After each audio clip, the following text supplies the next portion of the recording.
তো আজকে আমরা এই রেওয়া মিল থেকে আসা রাজশাহী ২০২৫ সালের বোর্ডে এই কোয়েশ্চেনটা দেখব এবং সলভ করার চেষ্টা করব। এখানে রেওয়া মিল রিলেটেড একটা প্রবলেম দেওয়া আছে। গড়মিলের কারণে টাকার কি অঙ্ক আসবে সেটা বের করার চেষ্টা করব। তো সবার আগে উদ্দীপকটা পড়ে নেই। ফারুক অ্যান্ড সন্সের হিসাব রক্ষক ৪,০০০ টাকা, ১০,০০০ টাকা এবং ১২,০০০ টাকা ৩টা হিসাবের সাথে প্রদত্ত বা প্রাপ্ত না লেখা থাকায় রেওয়া মিলে ক্রেডিট ঘরে বসিয়ে দিয়েছেন, যার ফলে রেওয়া মিলে অমিল ঘটে। তো আমরা ইউজুয়ালি কি জানি?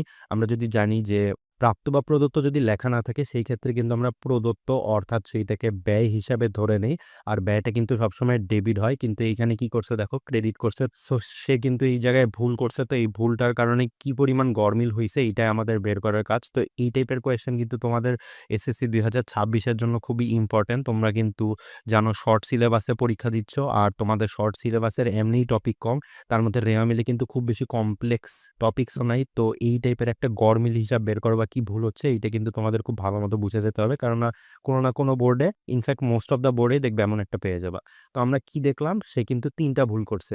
৪,০০০ টাকা, ১০,০০০ টাকা, ১২,০০০ টাকা। তো আমরা যদি এই ৩টা যোগ করি তাহলে পাই ২৬,০০০ টাকা। তো দেখো এখানে কিন্তু আমার গ নাম্বারে ২৬,০০০ টাকা দেয়া আছে। তো এইটাই কি অ্যান্সার হবে? যদি তোমাদের উত্তর হয় হ্যাঁ এইটাই অ্যান্সার, তাহলে কিন্তু তোমরা ভুল, তোমরা এইখানে ১ মার্ক মিস করে গেলা। এত যদি ইজি হইতো তাহলে তো আর এইটা দিত না।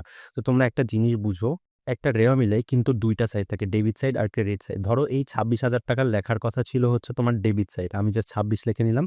এখন আমাদের যে হিসাব রক্ষক সে তো এই ডেবিট সাইডে ২৬,০০০ টাকা লেখেই নাই, বরং সে আবার ক্রেডিট সাইডে ২৬,০০০ টাকা লিখছে। তো ভুলটা কি জাস্ট এক জায়গায় করতেছে?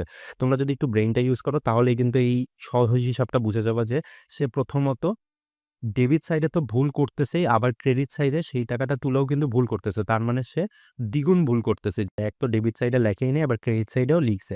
তো এই ক্ষেত্রে কিন্তু আমরা যে ২৬,০০০ টাকাটা বের করলাম, এইটা কিন্তু আমাদের অ্যান্সার হবে না অনিশ্চিত হিসাবে। কেননা ২৬,০০০ টাকাটা কিন্তু জাস্ট একবারের ভুল। সে শুধু তুলে নাই সেইটার ভুল। আবার ২৬,০০০ টাকা আরেক জায়গায় তুলছে সেইটাও কিন্তু ভুল। অর্থাৎ আরেকবারে দ্বিতীয়বার যেই ভুলটা করছে সেই ভুলটাও কিন্তু আমাদের লিপিবদ্ধ করতে হবে। অর্থাৎ আমাদের অ্যান্সারটা হবে এই যে ২৬,০০০ টাকা যে আমরা বের করে নিলাম ৫২,০০০ টাকা। অর্থাৎ আমরা যে এই রেওয়া মিলে ২ বার ভুল করতেছি এইটার জন্য কিন্তু ২ বার টাকাটা যোগ করতে হবে। তো আমরা যদি ২ বার করে যাই তাহলে কিন্তু আমরা অ্যান্সারটা পেয়ে যাচ্ছি। অর্থাৎ আমাদের অ্যান্সার হবে ঘ।